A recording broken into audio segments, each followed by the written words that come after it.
बादशाह के दरबार में जो है ना भाई लोग इतने ज़्यादा सच सिंगल माइंडेड डेडिकेशन कि इतने ज़्यादा एम्बिशियस होते हैं, इतने ज़्यादा सिंगल माइंडेड डेडिकेशन होती है। आजकल वो अर्तगल देख रहे हैं आप लोगों ने, ड्रामा देखा, उसमें आप देखें कि वो जितने भी कबीले के सरदार दिखाए गए हैं ना, उनके जो अंडर लोग काम कर रहे होते हैं, उनका जिंदगी का मेन एम्बिशन क्या है, अपने कबीले के सरदार को प्रोटेक्ट करना।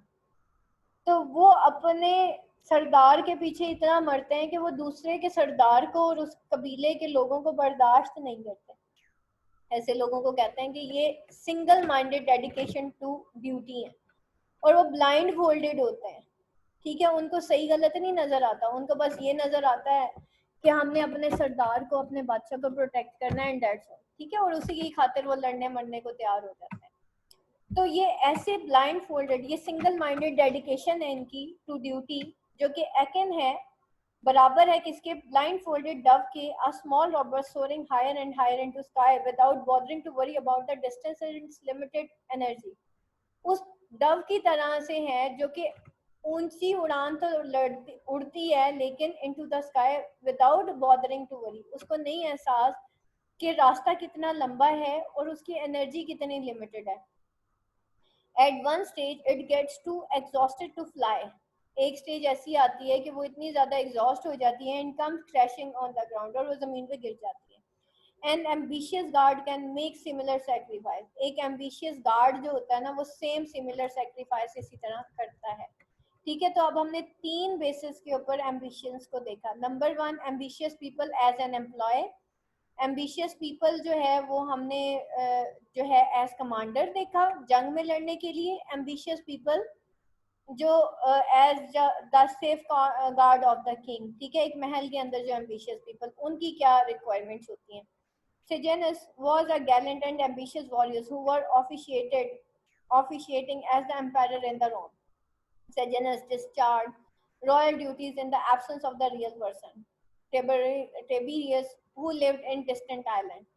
उसने सेजनस ने डिस्चार्ज कर दिया, discharge royal duties in the absence of real empire, उसको डिस्चार्ज कर दिया गया था absence of real empire Tiberius के, who lived in distance island, कहीं दूर वो आइलैंड पे रहता था। And one stage, receiving incredible intelligence input, Tiberius began to suspect that Sejanus was contemplating to usurp power by dethroning and destroying him. उसको कहीं शक हुआ कि सेजनस जो है वो कोई चाल चल रहा है कि वो उसकी पावर को डीथ्रोन कर दे, यानी कि उसका तख्त लड़ दे और डिस्ट्रॉय कर दे। He did not venture to challenge Sejanus frontly, तो उसने फ्रंटली तो सेजनस को नहीं चैलेंज किया, instead he resorted to crafty intrigues to create confusion in the minds of Senate member। लेकिन उसने क्या किया कि Senate members के माइंड के अंदर उसने confusions create कर दी। He managed this subterfuge by sending letters to them with ambitious messages। और उसने क्या किया, ambitious messages के थ्रू उनको ये सब उनके माइंड्स को उसने कंफ्यूज कर दिया। Sometimes he praised Sejanus in his letter while deriding him in the next letter, कभी वो सेजनस को अपने लेटर में प्रेज करता था, कभी उसको डिराइड कर देता था। ये सारा कुछ आपको अर्तगल गाजी में बड़ा क्लियर नजर आएगा कि किस तरीके से जो है वो कंफ्यूजन्स क्रिएट की जाती है महलों में और क्या क्या होता है। In Rome Sejanus has created enemies by his boastful and brash manners, और यहाँ पे इन रोम में सेजनस जो है वो क्रिएट करता है एनफ एनिमीज को by boastful and brash manners. ठीक है, बोस्टफुल और ब्रैश मैनर से वो क्रिएट कर लेता है एनफ एनिमीज को। He was a brute too। Tiberius plotted with the valiant and ambitious। अब टिबेरियस जो है वो प्लॉट करता है वेलियंट और एम्बिशियस मैक्रो टू किल सेजनस। अब वो प्लॉट करता है किसके साथ, मार्को के साथ, कि उसने सेजनस को किल करना है। Tiberius return to Rome, Tiberius जो है वो रोम वापस आता है and summon Sejanus early in the dawn ostensibly to decorate him। Macro seizes this opportunity to take control of the mounted guard functioning under Sejanus' command till then. After this, he attacked Sejanus and killed him and threw his body unceremoniously to the river. अब क्या होता है कि वो early morning उसको बुला लेते हैं in the dawn ostensibly to decorate him, ताकि उसको डेकोरेट किया जाए. Macro seize this opportunity to take control of mountain guard functioning under Sejanus command. और मैक्रो जो है वो जो है क्योंकि सेजनस को बुला लिया जाता है, इस वजह से मैक्रो जो है वो उसका कंट्रोल संभाल लेता है जो कि सेजनस की कमांड में होता है. आफ्टर दिस वो सेजनस पे अटैक कर देता है, किल हिम, और उसकी बॉडी को वो रिवर में फेंक देता है. Had an ambitious man like macro not been there, क्या एक एम्बिशियस मैन जो कि मैक्रो की तरह, क्या उसको वहां पे नहीं होना चाहिए था? Tiberius could not have neutralized Sejanus. वो कभी भी न्यूट्रलाइज ना कर सकता सेजनस को अगर मार्को ना होता. ठीक है. Hence, king generals and senior government leaders need ambitious people around them. इस वजह से उनको अपने इर्द गिर्द ambitious people की जरूरत पड़ती है. Having thus pleading in fear of engaging ambitious men, Bacon gives an advice of caution.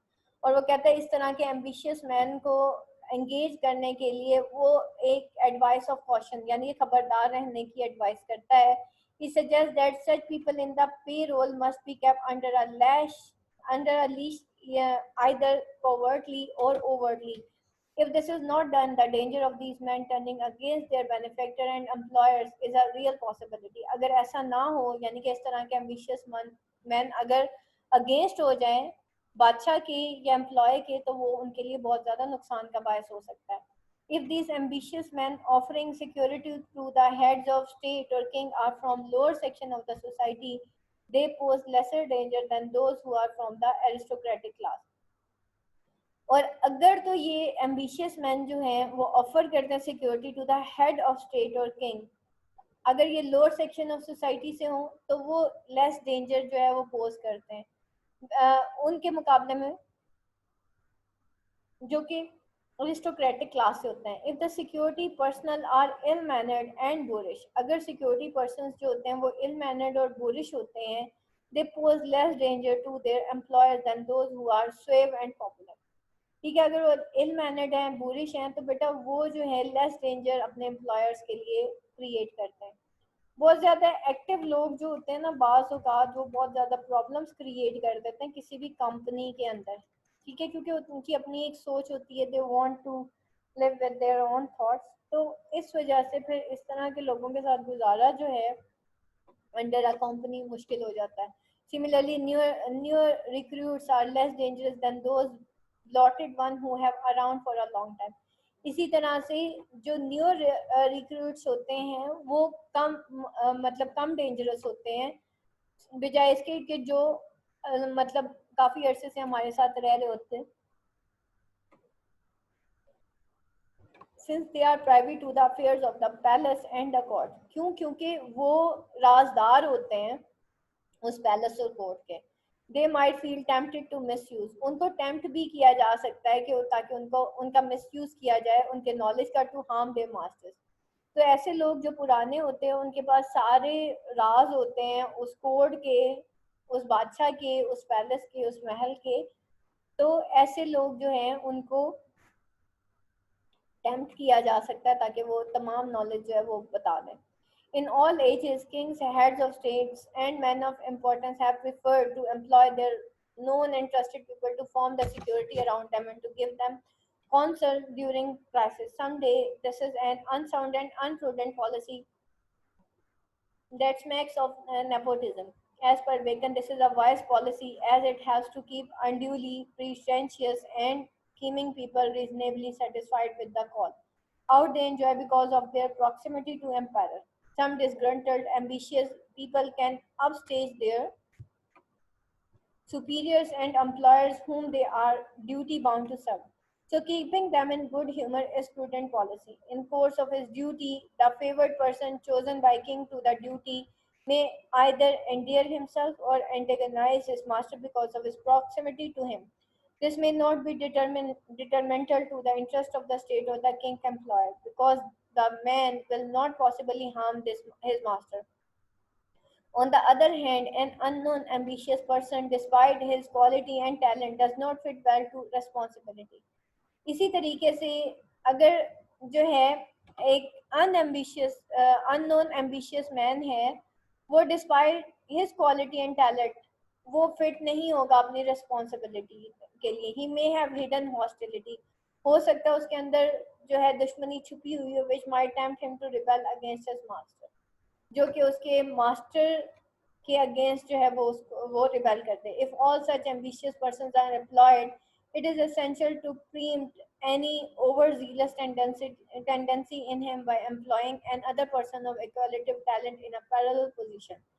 तो वो कहता है कि अगर तो if such ambitious persons are employed, इस तरह के persons को अगर आप ambitious persons को आप employ करेंगे ना, it is essential to preempt any overzealous tendency in him by employing another person. तो ये essential है कि आप किसी और इक्वलेंट टैलेंट के पर्सन को ना और जो है वो पैरेलल पोजीशन देते हैं.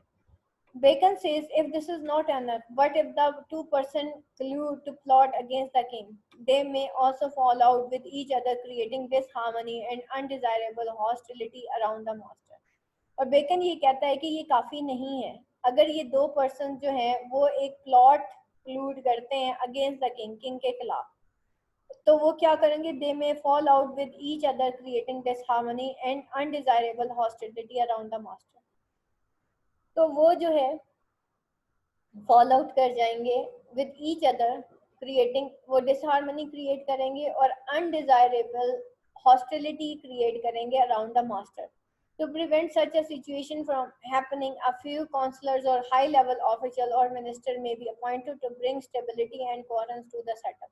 तो वो कहता है कि इस तरह के लोगों से बचने के लिए जो है वो आप जो है अपॉइंट करें ऑफिशियल्स को और मिनिस्टर्स को. अब ये सारी बेटा उसने कोर्ट से रिलेटेड जो है उसने बात सारी लिखी हुई है. इसको बेटा आप एक दफ़ा पढ़ लीजिएगा. ये आगे जो रिमेनिंग है ये आप लोगों का होमवर्क है. ये इसको बेटा आप एक दफ़ा पढ़ लीजिएगा. आज हमारे 2 एसेस हो गए. कल हम ऑफ रिवेंज कर लेंगे और उसके बाद simulation and dissimulation, and after that फिर हम अपना ऑफ डेथ करेंगे और फिर हमारा ये जो है इंशाल्लाह एंड हो जाएगा. ठीक है, ओनली 3 रह गए हमारे.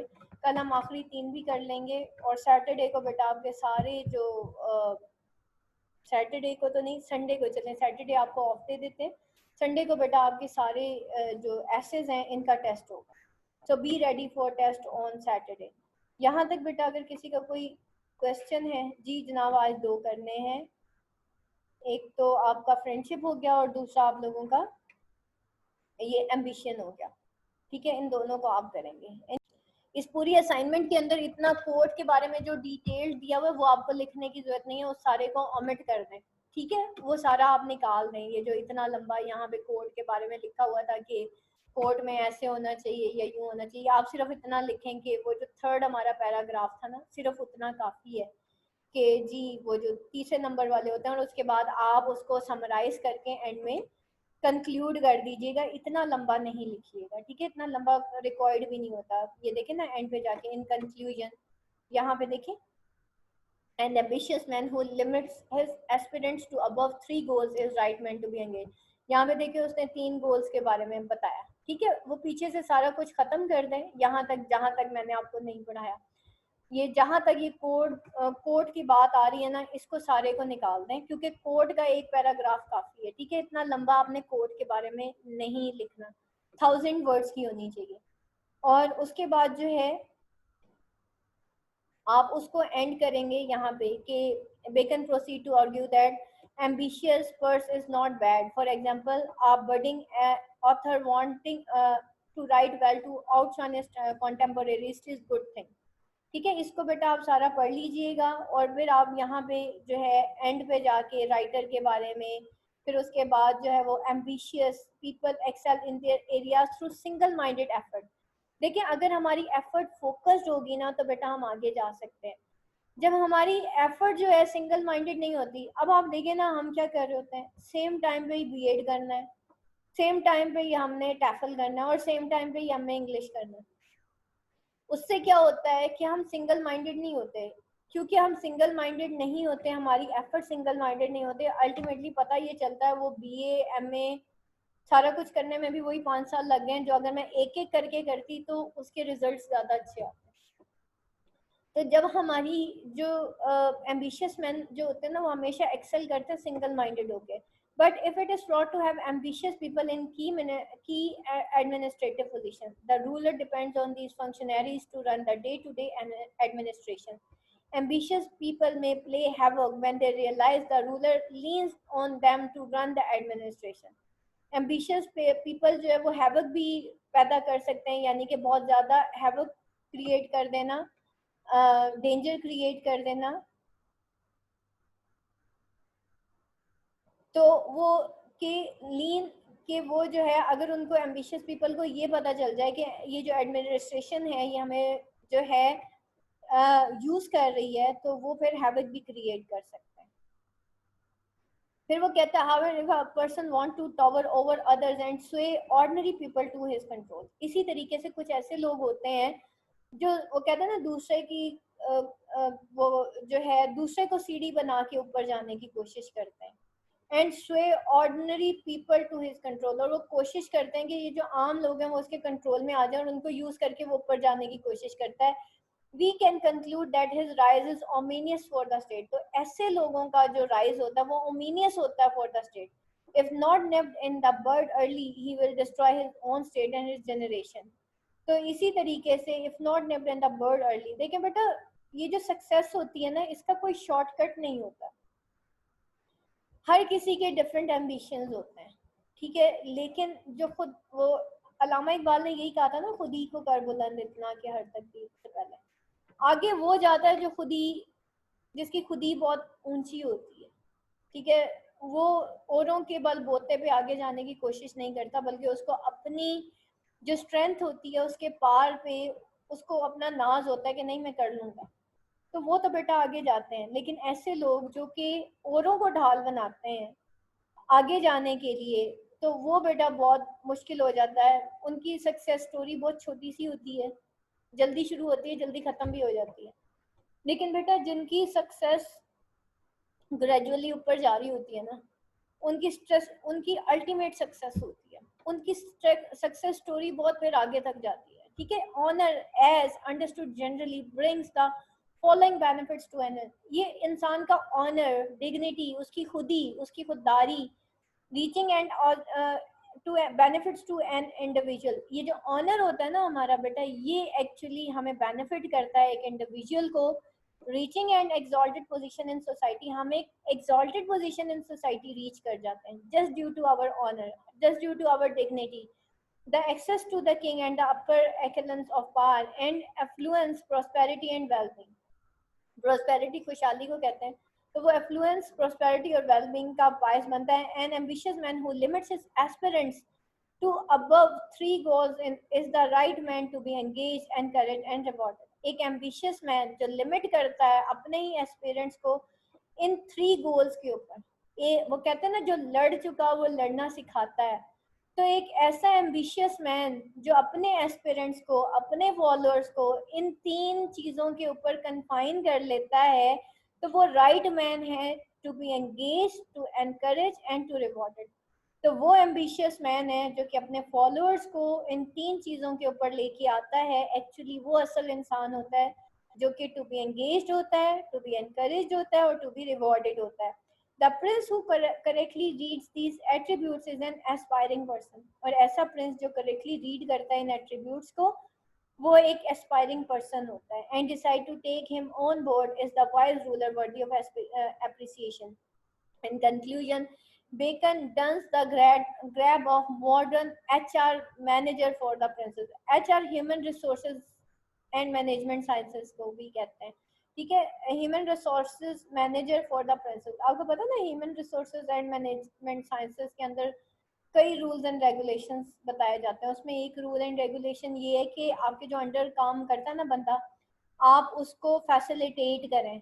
नंबर 2, आप उसको आज़ादी दें कि वो अपना टैलेंट आगे लेके आए, ठीक है। इस तरह के कई human and resources management sciences में ये भी दिखाया जाता है कि कम पैसों में आप ज़्यादा अच्छा काम कैसे कर सकते हैं, ये वो सारा कुछ। rulers and people in the highest authority of power. He wants a people with their mind rigidly and anchored to their duty to nominated. B. People who have prosperity to use their position to further their ambitions should be stern. C. People who are driven by their conscience rather than by bravery to discharge their duty are to be chosen. वो कहता है ऐसे लोग जो कि who are driven by conscience rather than by bravery to discharge their duty उनको choose करना चाहिए. People who love to remain engrossed in their work are to be given preference over those who exhibit obedience and servility. और ऐसे लोग जो कि engrossed होते हैं अपने काम में उनको प्रेफरेंस देनी चाहिए ऐसे लोगों को जो कि ओबीडियंस और सर्विलिटी ये होती है मैंने जो कहा सिर्फ वो बंदा वही करेगा लेकिन ऐसा इंसान जो कि एनग्रोस्ड होता है अपने काम से काम रखता है वो उसमें आपको हॉलमार्क करके दिखाता है तो वो कहता है ऐसे लोग जो कि ओबीडियंट होते हैं उनसे कई ज्यादा आप ऐसे लोगों को सिलेक्ट करें अपने लिए जो कि एनग्रोस्ड हो towards their work that is of ambition ठीक है ये आपका कंप्लीट हो गया है यहाँ तक बेटा किसी का कोई क्वेश्चन है तो आप मुझसे पूछ सकते हैं हाँ जी कर सकते हैं बेटा बिल्कुल कर सकते हैं और किसी का कोई क्वेश्चन